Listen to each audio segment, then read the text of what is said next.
just feel a little bit worn down? And not just like you feel worn down, but you look worn down and you really want to look peppy and lively and a little bit put together. This is my makeup look for that. This is how to make yourself look alive when you feel a little bit dead. In the last month, I've had a dermatitis flare up. I've had 2 rounds of the flu, going on a 3rd today. I've perfected this. Let's get into the tutorial. So, you feel like death, but you don't want to look like it. Let me help, because I have perfected this specific brand of makeup technique. When I first went to a job interview for the job I now work at, I had the worst dermatitis breakout. I was recovering from the flu. I felt like shit. And I walked in and they were like, oh my God, your skin looks amazing. And I was like, thank you. It's all makeup. So I'm gonna teach you that as best I can. It's gonna be good. To start with, I've already prepped my skin. My skin prep consists of a toner, a serum, and a moisturizer. I'm now gonna go in with a little bit of SPF because I believe in wearing this all the time. I also believe it functions better as a primer than most primers do. When I get sick, my skin tends to get drier and drier, and if I get stressed, I tend to get dermatitis. So I tend to overcompensate on flooding my skin barrier with moisture so that makeup wears really beautifully and looks beautifully throughout the day. And looks beautiful throughout the day, one or the other. And once you've put your SPF on, let it sit for 10 minutes. This needs to settle into the skin to maintain its efficacy rate. The best bases I've ever done have been with a spatula and one of 2 foundations. NARS Light Reflecting I have loved since its release, and recently the Haus Labs. The Haus Labs is also excellent. I take a pump, 2 pumps, onto my hand. I drag the spatula along where those pumps sit, so you kind of get this perfect coating on the edge like a butter knife. And then you're gonna follow that instinct and spread the butter. Once you have your initial layer down, I'm gonna take a sponge, you can use a brush, and really I just tap in the perimeters of the face to ensure like a seamless layer. Do you see how beautiful that looks? This is 1 layer with the spatula. I'm wearing a lot less foundation than I would usually wear with 1 layer of foundation because I usually use my hands and that gives you a fuller coverage. I'm going to go in and I'm going to do another layer just to get a little bit more of a perfected finish to the base. Exact same technique. Now we're getting somewhere, but I still look like a little bit of a Victorian Orphan around the under eyes. I've been using this Corrector palette from Flower Nose's newest collection and it's just stunning. It's really balmy and beautiful, sits well on dry skin. Look at her. This is my corrector shade. This is a little bit too light for me. I can mix the pink shade over the top of concealer if I need a little bit of brightening, but this will do what a corrector should do, and it's going to knock out all that discoloration.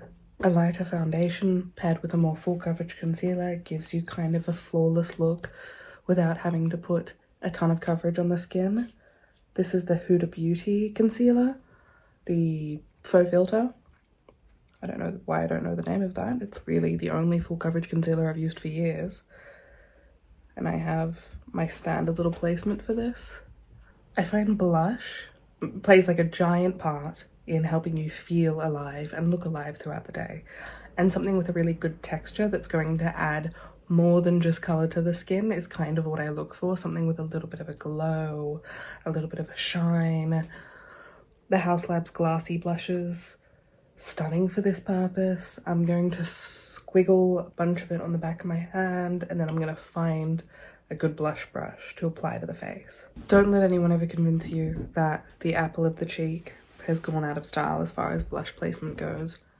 Especially on a day like this, I find on 99% of face shapes, this is just a lovely blush placement for when you want to feel a little bit of pep. I'm also just adding a little bit to the chin and then a tiny wee bit to the bridge of the nose. Because when we get flushed and warm, we don't just flush in our cheeks most of the time. Contour kind of never changes for me. Westman Atelier Face Trace Contour Stick and Biscuit. on my face. I like a little bit of something. I can go with or without the jaw contour on any given day. I just find if I'm putting on makeup and I'm putting on foundation, I can kind of turn myself into a little bit of a moon face if I don't add some definition back in. Not that there's anything wrong with moon faces, just a sculpted moon.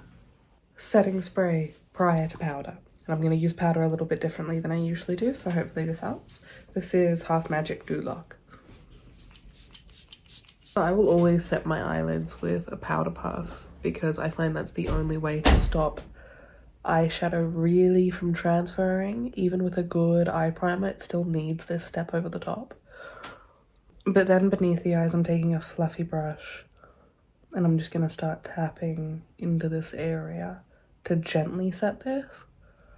Carrying that dusting down through the center of my face.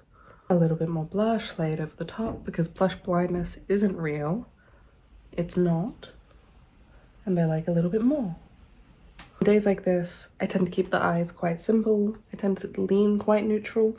If I have the flu and I feel like death, as I do right now, I don't really want to worry about a fussy eye look. So I'm going to start with Mesh, this shade here, on a blender brush. And I'm just going to fluff this all across the eyelid. Blend it into the crease. I hate to say it, but the lashes will be pulling most of the weight here. Take that same shade that you're using all over the lid and just fluff it along the lower lash line. If it's a lighter tone, in contrast with your skin tone, you can be pretty liberal with this. It'll help disguise any creasing in the concealer. This peachy shade, we're going into it next. Focusing it along the lash line. Take your shimmer of choice. I think I'm gonna go with this one. I might mix a couple of them together. Yeah, I'm gonna tap another one over the top of that. I love to mix shimmers. I think this is a really easy way to make an eye look sing. Just taking a little bit of Muse over the top, focusing it more towards the ball of the eyelid. Also running a little bit of that shimmer along the lower lash line. So I get it, we're sick. We don't want to put on false lashes. I'm still going to because I know that makes me feel infinitely better about whatever lazy work I've done on my face for the day. For the record, this is what the eye look looks like with just a little bit of mascara. Still pretty, but I like more glam on a day-to-day basis, as we're pretty aware of on this channel. I'm not going to apologize. I love a well-chosen fake lash. It has to suit the eye, mind you, it can't overwhelm, but when you find your style, so delicious. Let's whip together a little bit of a brow. On these days, I just like it a little bit polished, but I don't do a ton to them. I'm not doing a ton anywhere compared to a full glam like I would usually do. I've added a couple of little beauty marks to spice up this look. As far as finishing up the base, I don't actually add any powder products over the top of this. Mind you, I have naturally dry skin, I have the flu, my skin is attempting to recreate conditions that can only be seen in the Sahara. So adding powder when my skin is threatening to just break into crust, bad idea. However, glossy highlight, I will be adding this. This is the Haus Labs Pure Glass. And I like to tap this down over the cheekbone. And I'll pop a tiny bit on the apple of the cheek. And I find this is just an excellent way to fake really hydrated skin. And I know my skin is hydrated because I prepped it like an hour ago. But 8 hours into my workday, if I do this step, it'll still look hydrated. Whereas if I don't, it can start to look a little bit dry and flaky. Remand Lip Mate Pencil in Fig Spread. This comes in one of their little trios. Look at this.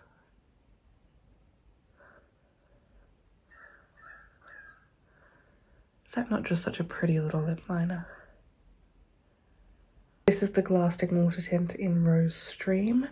I prefer a much softer lip on my features. How you do prefer to do your lips is going to depend on your preferences. I'm going to focus this on the center of the lip and then tap it out.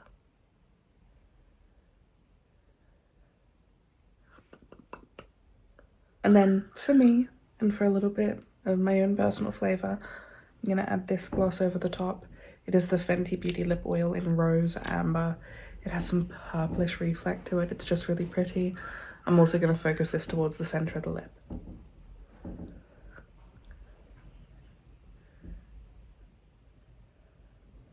So yeah, I think mixing in a tiny bit of brown is going to help tie it to the cheeks and the eyes. And this is the finished look, and I feel a lot better when I look a little bit more lively. I don't feel like I look fatigued anymore. I think this is a relatively easy look, and I think this will wear well all day at work, or if I'm just doing other things while feeling a little bit worn down. Hopefully, if you try this, you feel beautiful. I love you all so much, and I'll see you another time. Bye.